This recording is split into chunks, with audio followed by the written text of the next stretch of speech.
Oi, Brasil! Sejam bem-vindos aqui ao canal. Se inscreva aí, dê o seu like, acione o sininho. Que Deus abençoe a sua família, a sua vida. Que Deus guarde você. Dias tão difíceis que a gente não sabe o que pode acontecer. E hoje quem fala se arrisca. Porque tudo está à disposição e ficamos expostos para essa gente. Desde o ataque moral, porque eles não suportam as pessoas que se levantam, eles não suportam as pessoas que os enfrentam, e aí essas pessoas começam a correr risco. Eles não encontram nada para fazer ou para falar, começam a criar e inventar ataques morais, até ataques físicos, e com muito cuidado, porque eles são assintosos. O Brasil não esqueceu da morte de Celso Daniel, a inexplicada morte de Teori Zavascki, o ministro, e algumas coisas que vêm acontecendo contra quem se rebela, contra quem se levanta e se recusa a calar.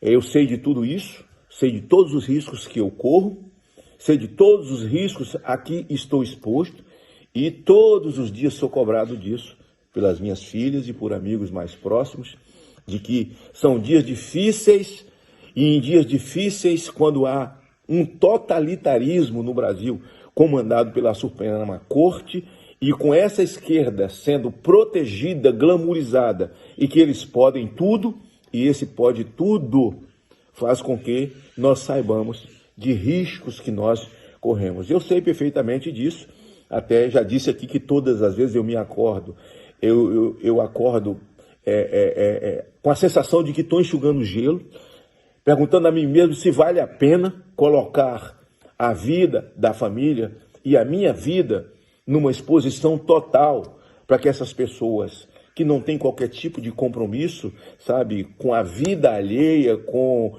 a honra alheia, sabe, para se defender, possam criar os seus ataques da maneira que eles sabem fazer muito bem. Mas, por outro momento, eu fico me perguntando, eu sou um brasileiro, né? Eu sou um cristão, eu tenho convicções e eu não vou abrir mão das minhas convicções e eu prefiro pagar esse preço, mas continuar falando, continuar verbalizando aquilo que eu acredito, embora represente risco para mim e para você, porque nesse momento, todos nós, não é? Que é o que eles querem, mas já estão praticando, nós estamos vigiados, nós temos uma tornozeleira eletrônica aí no nosso calcanhar. Essa semana o senhor Nélio é preso com um pouco mais de meia tonelada de cocaína. Você sabe quem é esse Nélio? Esse Nélio que foi preso com meia tonelada de cocaína, uma aeronave da FAB o seguiu, sabe? E essa lei que o fez descer, quando ele foi abordado por aviões da FAB, a nossa força de segurança que o obrigou a descer. Eu me lembro que essa lei de segurança nacional, né, a lei do abate chamada, essa lei é uma lei da minha autoria. Quando eu fui deputado federal, a chamada lei do abate, nessa lei de segurança nacional. E por isso ele desceu, tinha meia tonelada de cocaína. Esse cidadão, condenado por tráfico de drogas, em 2018, foi colocado na rua pelo ministro Lewandowski. O homem com uma pena maior do que esse galpão, maior do que essa casa, maior do que o meu fogão de lenha ali, para cumprir, foi colocado na rua pelo ministro Lewandowski. O que leva você a colocar um traficante, um sujeito letal de alta periculosidade na rua? Qual é a filigrana? Porque a desculpa é que bandido contrata bons advogados. O que é bom advogado? É bem relacionado? Porque assim, o bom advogado não é aquele que é estudioso, aquele que faz um curso bem feito e escreve uma defesa bem feita, baseada na lei? Mas parece que isso nem se lê. Isso nem se lê. Esse tal memorial nem se lê. Então, esse indivíduo, como tantos outros. Agora, imagine se esse cara preso com meia tonelada fosse alguém que já tivesse saído numa foto qualquer aí com o presidente da República, como estão expostas aí as fotos do senhor Nélio, preso com meia tonelada, juntamente com o senhor Luiz Inácio Lula da Silva e o Zeca do PT, né? ele no meio dos dois, sem camisa, amigos íntimos e tal. Eu não quero dizer que eles estão envolvidos com ele, mas eu só quero dizer o seguinte: imagine que eles estariam falando se fosse com qualquer outra pessoa que não comunga e não joga no time deles. Agora, preste atenção. Ontem eu fui surpreendido com a publicação, uma reportagem corajosa do jornalista Eustáquio, aquele mesmo que foi preso pelo Alexandre de Moraes sem dever nada, só porque é um jornalista e exercendo o seu direito de falar, né? Exercendo o seu direito constitucional, a sua liberdade constitucional, e foi preso porque teve violado o seu direito de expressão, né? De se expressar. E está solto e continua corajoso, porque a matéria é uma bomba, é preciso que realmente uma atitude urgente, se é que não já vem sendo tomada, os detalhes que ele dá, a maneira como ele coloca, e acaba dando um telefonema para a própria pessoa que ele diz que é o espião, um espião, né? Um espião no Brasil, um brasileiro cooptado para ser espião para esses países que hoje buscam ter um governo global, totalitário, comunista, e que estão dispostos a quebrar todas as democracias do mundo. Então, nós vamos ver o vídeo do Eustáquio, do jornalista Eustáquio, né? Eu tomo a liberdade de colocar aqui, porque tem muitos detalhes, e é preciso que quem não viu veja todos esses detalhes e veja como nós estamos vivendo no limiar, nós estamos pisando na lâmina, sabe? Nós estamos pisando na lâmina, e é preciso que haja uma reação institucional muito rápida em defesa do Brasil, em defesa daquilo que nos pertence.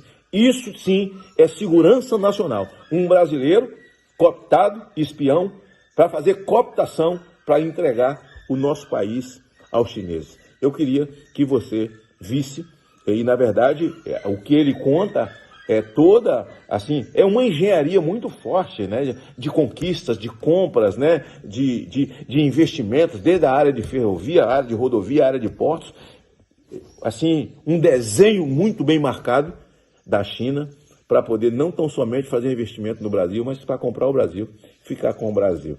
Veja aí essa reportagem, porque é nitroglicerina pura. E como foi que você chegou ao meu nome? Documentos secretos da CIA e do FBI que a reportagem teve acesso revelam que o Serviço de Inteligência do governo chinês recrutou um professor brasileiro de Direito Internacional para o serviço de espionagem com o objetivo de cooptar agentes políticos brasileiros para criar um ambiente favorável para a empresa chinesa Huawei ter a concessão da tecnologia 5G no Brasil. A agência de inteligência britânica MI6 também já tem a informação, pois, ainda de acordo com o documento americano, os encontros do espião com membros do Partido Comunista Chinês ocorrem na Europa. As agências de inteligência americanas querem a cooperação da Polícia Federal Brasileira para aprofundar as investigações sobre o espião. Após o estremecimento das relações entre China e Estados Unidos, o Brasil se tornou terra mais fértil para a atuação do gigante asiático na América. Fontes ligadas ao FBI disseram que a morosidade de uma ala da Polícia Federal no Brasil para dar prosseguimento ao pedido da cooperação pelos americanos tem atrapalhado o processo de investigação contra o espião. Esta ala da PF ainda seria ligada ao PSDB, herança de um aparelhamento histórico do órgão. O presidente Bolsonaro tem trabalhado duro para mudar isso. No entanto, foi impedido pela Suprema Corte Brasileira de indicar um diretor da Polícia Federal de sua confiança, fato nunca antes ocorrido no Brasil. Enquanto isso, o espião brasileiro, recrutado pelo governo chinês, tem estrada livre para atuar no país, ou tinha. De acordo com documentos secretos da inteligência americana, ele se chama Evandro Menezes de Carvalho. Ele é coordenador do Núcleo de Estudos Brasil-China e professor de Direito Internacional da Fundação Getúlio Vargas, no Rio de Janeiro. O primeiro agente político cooptado pelo espião foi o ex-presidente da República, Michel Temer. Ele chegou ao presidente através do então ministro da Agricultura, Blairo Maggi. O espião esteve na China em agosto de 2016 para organizar um encontro de Temer com o ditador Xi Jinping. O plano para o encontro dos presidentes se concretizou em terras chinesas em setembro de 2016, menos de um mês depois do impeachment de Dilma Rousseff. Vale lembrar que a gestão Temer nomeou o ministro do Supremo Tribunal Federal, que é ligado ao PSDB, como já havia denunciado o ex-senador Magno Malta. Eu quero que ele fale, que ele faça reverberar para a sociedade as suas crenças, para que nós possamos saber quem está indo para o Supremo Tribunal Federal. Alguns chegam aqui e vendem a mãe, porque mente tanto, e quando põe a toga, chega lá no Supremo é completamente diferente. Ah, mas o senhor é ligado a um partido político. Nisso aí Temer errou. Tenho indicado você, sinceramente. Ele poderia ter aprendido com Lula. Lula indicou um rapaz que ninguém sabia quem era. O PT não conhecia. Jovem, nem o Brasil. Eles não sabiam, ele indicou assim para mostrar que ele não é igual aos outros. Indicou um rapaz chamado Toffoli, você conhece? Outro político cooptado para favorecer os projetos do governo chinês no Brasil foi o senador José Serra, que foi cooptado quando acompanhou Temer na comitiva à China. Serra foi porta de entrada do espião para apoiar as eleições de João Dória no governo de São Paulo, que vai pagar a fatura agora em um grande encontro no segundo semestre de empresários chineses na capital paulista em setembro de 2020. O objetivo é comprar terras, é comprar portos no Brasil.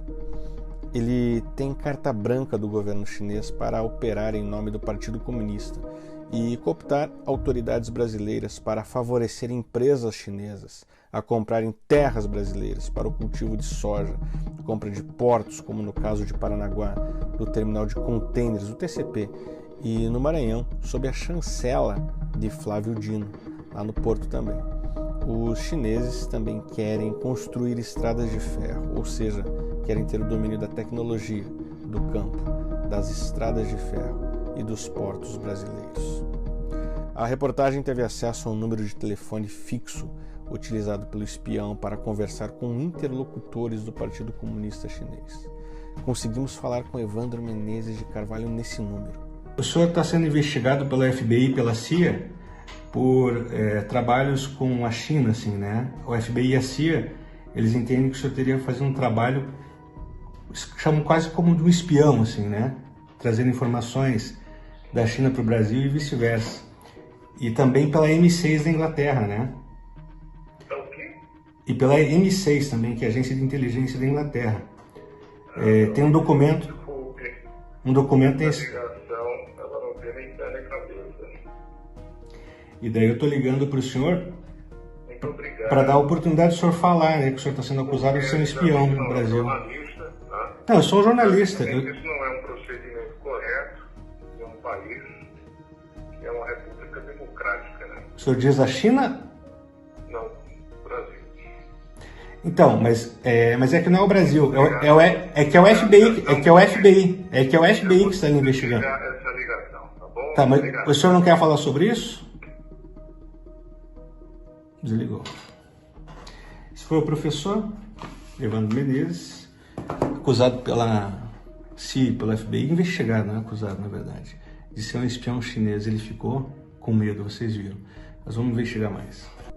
As movimentações financeiras e contratos das estatais chinesas com o Brasil são realizadas através do escritório Veirano Advogados Associados, que Evandro também faz parte.